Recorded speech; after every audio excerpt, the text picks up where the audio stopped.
Hi guys, मैं अजीत झा अपने channel education by infinity से आज आप लोगों के लिए अपनी अगली वीडियो लेके आया हूं, जिसमें हम क्लास 9th के जो डिलीटेड या फिर डिडक्टेड पोर्शन है या जो रिमूव करा है सिलेबस में, आज उसको डिस्कस करेंगे। पिछली दो वीडियो में मैंने आप लोगों को 11th क्लास और 12th क्लास के डिलीटेड सिलेबस और जो हमें एक्चुअल में पढ़ना है उसको डिस्कस करा है। अभी तक अगर आप 11th और 12th से डील करते हैं या फिर आपके कोई लिंक है तो आप उनको वो शेयर कर सकते हैं। आज हम डिस्कस करेंगे कि एक्चुअल में 9th क्लास के सिलेबस में अब हमें क्या पढ़ना है और क्या नहीं पढ़ना। स्टार्ट करते हैं। देखिए 9th क्लास के सिलेबस की अगर हम बात करें बच्चों, तो जैसा मैं एवरी वीडियो में आपको बताता हूँ कि एक्चुअल में सिलेबस डिडक्ट करने का या सिलेबस रिमूव करने का या रिड्यूस करने का जो लॉजिक था या जो रीज़न था वो क्या था एक्चुअल में सीबीएसई का, वो इसलिए था क्योंकि इस साल जो है एजुकेशन बहुत डिस्टर्ब हुई है। अभी तक हमारे स्कूल भी नहीं ओपन हुए हैं, तो इसलिए जो भी हमारा सिलेबस है उसको थोड़ा कम कर दिया सीबीएसई ने। जो नेक्स्ट ईयर फाइनल के एग्ज़ाम देंगे उन बच्चों को प्रॉब्लम ना हो। और मैं आपको बता दूं कि जो मिड टर्म के एग्ज़ाम या जो आपके यूटीज़ होंगे स्कूल के अंदर, टीचर को ये भी सर्कुलर मिला है कि वो उन यूटी के अंदर या फिर मिड टर्म का एग्जाम जो सीबीएसई की तरफ से आएगा उसके अंदर भी ये सिलेबस इंक्लूड नहीं करेंगे। तो आप देख सकते हैं यहाँ पे 9th क्लास का ये टॉपिक रिमूव का पोर्शन हमने ओपन कर रखा है। अगर मैं आपको वन बाय वन इसके अंदर दिखाऊं तो फर्स्ट यूनिट के अंदर, जो कि फर्स्ट यूनिट नंबर सिस्टम का है, उसके अंदर देखिए आप अपनी स्क्रीन पे देख सकते हैं कि यूनिट फर्स्ट जो कि नंबर सिस्टम है उसके अंदर एक चैप्टर इन्होंने इंक्लूड करा है जो रियल नंबर है। ठीक है, बेसिकली रियल नंबर सिस्टम का एक पार्ट है जो फर्स्ट चैप्टर है आपके बुक के अंदर। अगर उससे पहले मैं बताऊं तो जो एनसीईआरटी की पब्लिश बुक है उसके अंदर 15 चैप्टर है टोटल 9th क्लास के अंदर। अब हमें क्या पढ़ना है क्या नहीं पढ़ना उसको हम आज डिस्कस करेंगे। तो देखिए फर्स्ट आप यहाँ पे देख सकते हैं इन्होंने लिख रखा है representation of terminating non terminating recurring decimal on number line through successive magnification. तो जब आप बुक ओपन करेंगे या फिर आपने मेरी लेटेस्ट या पिछली वीडियो 9th क्लास की देखी होगी, उसमें एक टॉपिक है सक्सेस मैग्निफिकेशन के थ्रू नंबर लाइन के ऊपर नंबर्स को रिप्रेजेंट करना। तो इन्होंने सीबीएसई ने इस टॉपिक को रिमूव कर दिया। तो अगर मैं बात करूं तो आपको अपनी बुक के अंदर एक्सरसाइज 1.4 अब नहीं करनी बच्चों, मतलब 1.4 की एक्सरसाइज ये टॉपिक कंटेन करता है, तो दैट मीन्स 1.4 अब हमें नहीं करना। इसके अलावा नेक्स्ट की बात करें तो देखिए लिखा है explaining that every real number is represented by a unique point on number line and conversely. और उसके बाद लिखा है every point on number line represent a unique real number. ये एक्चुअल में एक प्रॉपर्टी है और मैं अगर आपको बताऊं तो इस प्रॉपर्टी के ऊपर बेस्ड क्वेश्चन आपको एनसीईआरटी में ज़्यादा मिलेंगे नहीं, वो किसी हेल्प बुक में मिलेंगे। तो अगर इस टॉपिक से हम डील करें तो कोई पर्टिकुलर एक्सरसाइज नहीं हटानी। तो ये हमारे दो टॉपिक हो गए। देन आगे आप देख सकते हैं थर्ड पॉइंट में इन्होंने लिख रखा है definition of nth root of a real number. Real number में nth रूट की डेफिनेशन, तो सेम स्टेटमेंट मैं इसके लिए भी कन्वे करना चाहूंगा कि पर्टिकुलर इसके लिए इस टॉपिक के लिए भी डेडिकेटेड एक्सरसाइज नहीं है। तो अगर हम बात करें तो सिंपल सी स्टेटमेंट है, फर्स्ट चैप्टर के अंदर हमें 1.4 एक्सरसाइज नहीं करनी, बाकी ऑलमोस्ट सब कुछ करना है। देन आप देखिए सेकेंड यूनिट जो कि अलजेब्रा की यूनिट है, उसके अंदर जो मेरा चैप्टर है ये एनसीईआरटी के हिसाब से चैप्टर नंबर 2 है। अगर मैं इसकी बात करूं तो आप इसमें देख सकते हैं जो पहला टॉपिक इन्होंने रिमूव करा है उसमें लिख रखा है motivate and state the remainder theorem with example statement and proof of factor theorem. तो सिंपल स्टेटमेंट में अगर मैं आपको बताऊं तो रिमाइंडर थ्योरम और फैक्टर थ्योरम के ऊपर बेस्ड क्वेश्चन नहीं करना। और इसकी जो एक्सरसाइज हमारे चैप्टर के अंदर बनती है बच्चों, वो बनती है एक्सरसाइज 2.3। तो एक्सरसाइज 2.3 अब हमें सेकंड चैप्टर के अंदर नहीं करना। इसके अलावा देख सकते हैं आप नीचे इन्होंने एक फॉर्मूला लिख रखा है, एक आइडेंटिटी लिख रखी है x की क्यूब प्लस y की क्यूब प्लस z की क्यूब माइनस 3xyz, जो कि आपके बुक के अंदर आइडेंटिटी 8 के अंदर आपको मिल जाएगी। तो सिंपल इसके ऊपर बेस्ड क्वेश्चन भी अब हमें नहीं करने। अगर मैं इसके ऊपर बेस्ड पर्टिकुलर क्वेश्चन की बात करूं तो इसके ऊपर क्वेश्चन एक्सरसाइज 2.5 के अंदर क्वेश्चन नंबर 12, 13 और 14 आपको नहीं करना। तो ये हमारे सेकंड चैप्टर के जो डिलीटेड टॉपिक्स थे वो 2.3 की पूरी एक्सरसाइज नहीं करनी, और एक फॉर्मूला जिसके ऊपर 2.5 के ऊपर 3 क्वेश्चन आपको मिल जाएंगे 12, 13 एंड 14। एंड इसके ऊपर बेस्ड किसी हेल्प बुक के ऊपर भी हमें इस साल करने की जरूरत नहीं है, क्योंकि इस साल के एग्जाम में इससे रिलेटेड क्वेश्चन नहीं आएंगे। देन आप देख सकते हैं सेकंड यूनिट का जो चैप्टर है, सेकंड चैप्टर, वो इसने लिख रखा है लीनियर इक्वेशन इन 2 वेरिएबल, जो एनसीईआरटी के अकॉर्डिंग चैप्टर नंबर 4 बनता है। कह रहा है example problem on ratio and proportion. मैं आपको बता दूं, रेशो एंड प्रपोर्शन के ऊपर एनसीईआरटी में पर्टिकुलर कोई क्वेश्चन आपको या एक्सरसाइज नहीं मिलेगी, तो इसमें हमें एनसीईआरटी के अकॉर्डिंग कुछ भी डिलीट नहीं करने की जरूरत है। देन आप देख सकते हैं यूनिट 3 जो कि कोऑर्डिनेट ज्योमेट्री है हमारी। कोऑर्डिनेट ज्योमेट्री जो उसके अंदर एक ही चैप्टर है कोऑर्डिनेट ज्योमेट्री के नाम से, जो हमारी एनसीईआरटी के हिसाब से चैप्टर नंबर 3 है। इसके अंदर इन्होंने कुछ भी डिलीट नहीं करा, नो डिलीशन, मतलब पूरा चैप्टर आपको करना है। देन यूनिट 4 की बात करें जो ज्योमेट्री की, और बहुत इंपॉर्टेंट यूनिट है क्योंकि ये मैक्सिमम मार्क्स कवर करती है हमारे एग्जाम के अंदर। तो इसके अंदर जो इनका पहला चैप्टर है वो है इंट्रोडक्शन टू यूक्लिड ज्योमेट्री, जो कि हमारी बुक के अंदर, अगर मैं आपको बताऊं तो हमारी बुक के अंदर चैप्टर नंबर बनता है 5। क्लियर। और आप देख सकते हैं यहां पे बिल्कुल क्लियर इसने लिख रखा है delete the chapter, that means आपको चैप्टर नंबर 5 बिल्कुल भी नहीं करना। तो उसके अकॉर्डिंग चैप्टर नंबर 5 पूरा हमारे बुक से इस साल के सिलेबस से रिमूव कर दिया गया। देन हमारा जो अगला चैप्टर है यूनिट 4 का ज्योमेट्री का, जो कि सेकंड चैप्टर है यूनिट 4 का, और हमारी एनसीईआरटी के अकॉर्डिंग चैप्टर नंबर 6 बनता है, जो कि लाइन एंड एंगल है। आप यहां पे देख सकते हैं इन्होंने लिखा है नो डिलीशन, मींस इस चैप्टर में भी हमें कुछ डिलीट नहीं करना, तो ये चैप्टर भी हमें कंप्लीट करने की जरूरत है।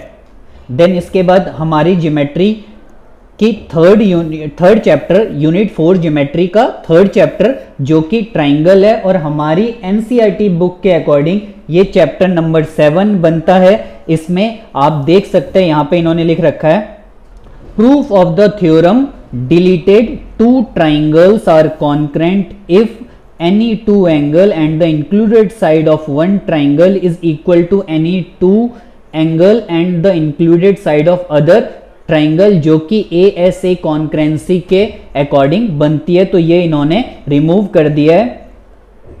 अगर हम बात करें इसकी, तो ये जो है ये एक्चुअल में हमारी थ्योरम 7.1 बनता है।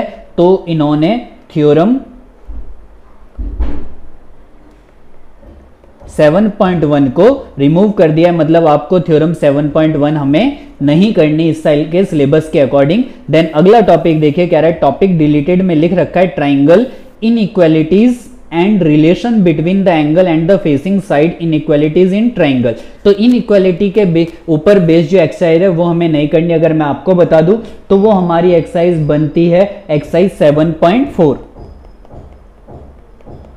अब हमें करने की जरूरत नहीं है। तो 7 चैप्टर के अंदर एक तो थ्योरम 7.1 और उससे रिलेटेड जो भी क्वेश्चन होगा वो, और एक्सरसाइज 7.4 पूरी करने की हमें जरूरत नहीं है।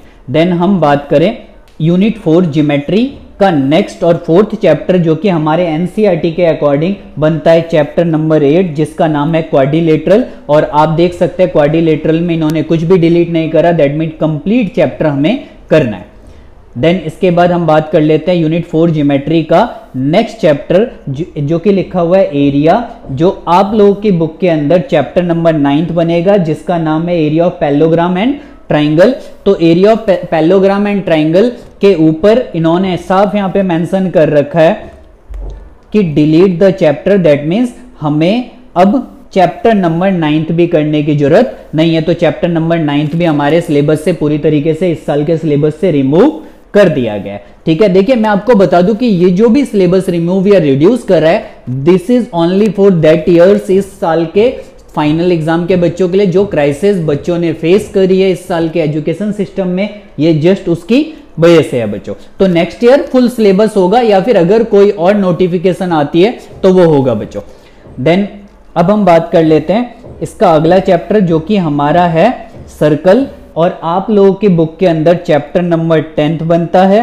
सर्कल के अंदर इन्होंने पहला टॉपिक जो रिमूव कर रखा है, लिख रखा है there is one and only one circle passing through 3 given non collinear point. 3 non collinear point से होके सिर्फ एक ही सर्कल जाता है, ये इन्होंने रिमूव कर दिया। अगर मैं आपको बताऊं तो ये हमारी थ्योरम 10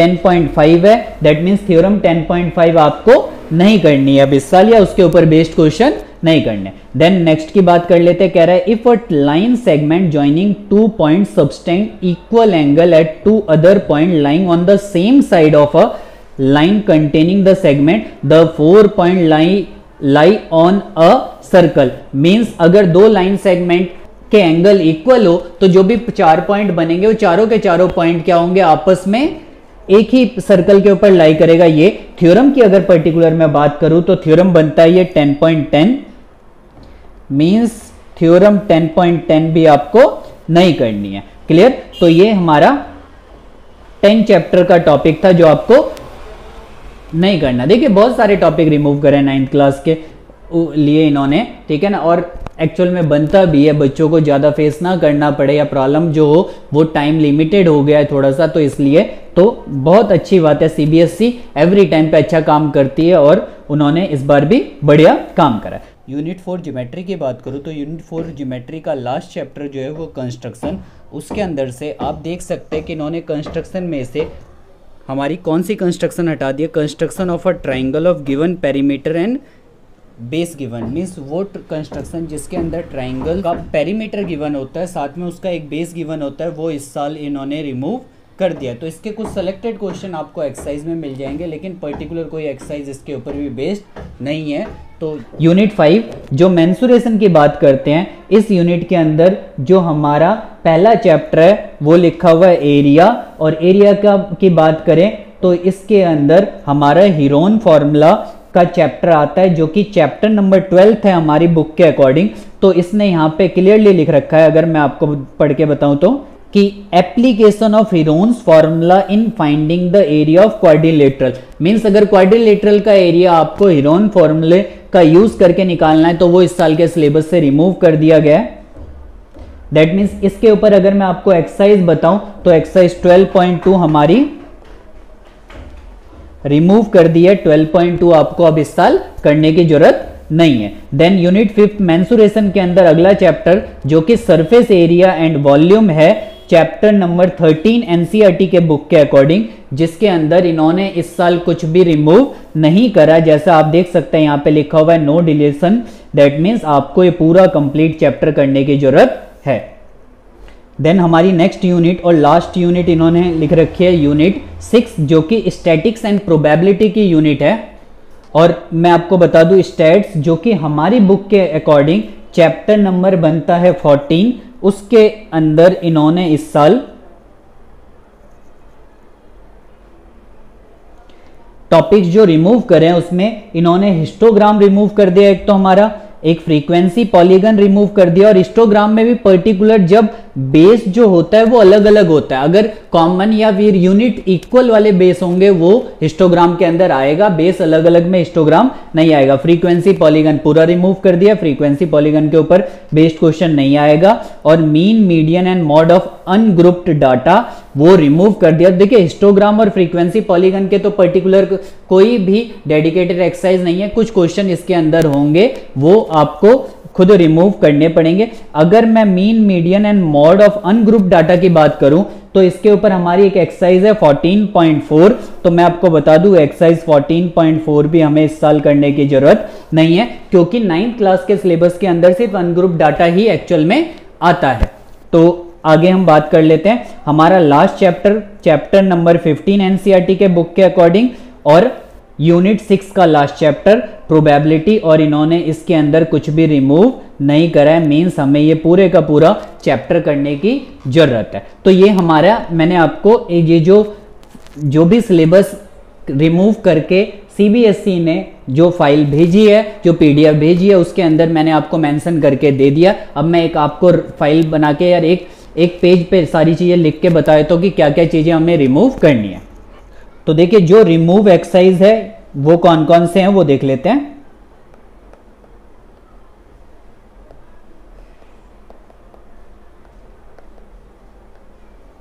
और चैप्टर भी, तो मैं आपको बता दूं कि हमारी एक्सरसाइज 1.4 अब हमें करने की जरूरत नहीं है। देन इसके बाद सेकंड चैप्टर की बात करें तो इसके अंदर एक्सरसाइज 2.3 आपको करने की जरूरत नहीं है। देन एक्सरसाइज 2.5 के अंदर कुछ पर्टिकुलर क्वेश्चन है जिसकी हम बात कर लेते हैं। क्वेश्चन नंबर 12, 13, 14, ये 3 क्वेश्चन आपको करने की जरूरत नहीं है। देन चैप्टर नंबर 3 कुछ भी रिमूव नहीं हुआ है, ठीक है ना। और चैप्टर नंबर 4 की बात करें उसमें भी पर्टिकुलर कोई एक्सरसाइज रिमूव नहीं करी गई है। चैप्टर नंबर 5 फुल डिलीट या फिर कंप्लीट डिलीटेड आप कह सकते हैं। देन चैप्टर नंबर 6 के अंदर भी इन्होंने कुछ रिमूव नहीं करा है पर्टिकुलर। देन चैप्टर नंबर 7 की बात करें तो थ्योरम इन्होंने रिमूव कर दिया जो 7.1 बनता है। इसके अलावा एक्सरसाइज 7.4 रिमूव कर दी गई है। देन चैप्टर नंबर 8 दो क्वाड्रिलेटरल है उसमें भी कुछ इन्होंने रिमूव नहीं करा है। चैप्टर नंबर 9 की बात करें तो फुल डिलीट या कंप्लीट डिलीट कर दिया इन्होंने इस चैप्टर को, तो ये भी हमारे सिलेबस से रिमूव हो गया।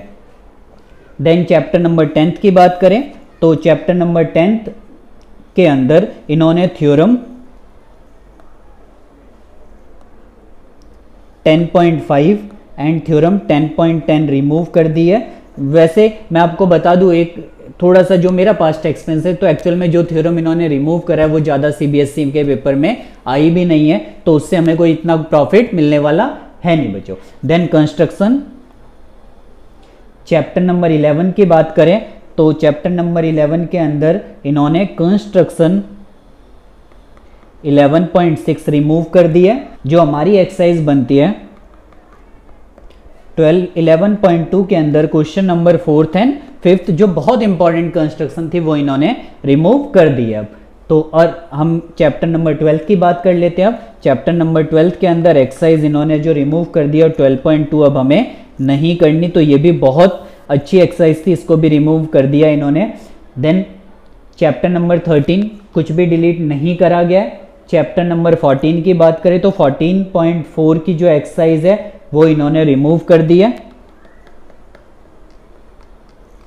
और चैप्टर नंबर 15 की बात करें तो चैप्टर नंबर 15 में भी कुछ इन्होंने रिमूव नहीं करा है। तो ये हमारा एक छोटी सी समरी थी कि क्या क्या हमारा रिमूव कर दिया और क्या रिमूव नहीं करा है। होप कि आप मेरी इस वीडियो से बहुत प्रॉफिट लेंगे और अपना शेड्यूल बनाएंगे। अपना सीबीएसई ने जो भी सिलेबस रिमूव करा उनको हटा के बाकी सिलेबस की तैयारी के लिए पूरे डेडिकेटेड होंगे, ठीक है। अगर आप जहाँ से भी कुछ वो पढ़ते हैं, अगर आपको मेरी वीडियोस की हेल्प लेनी है तो मेरी 9th क्लास की वीडियोस आपको मेरी प्लेलिस्ट के अंदर मिल जाएगी और मेरे लिंक में भी अवेलेबल होगा, आप उनको देख सकते हैं। बाकी धीरे धीरे आगे की एक्सरसाइज की वीडियोस भी मैं आपको प्रोवाइड करता रहूँगा। आप मेहनत करिए और होपफुली इस साल के रिजल्ट को और अच्छा बनाइए। और जो भी क्राइसिस की वजह से हमारा जो भी पढ़ाई या हमारी एजुकेशन जो भी डिस्टर्ब हुई है, ठीक है, उस पे जो भी आप मरहम लगाना चाहते हैं या फिर जो भी उसके अंदर डैमेज कंट्रोल करेंगे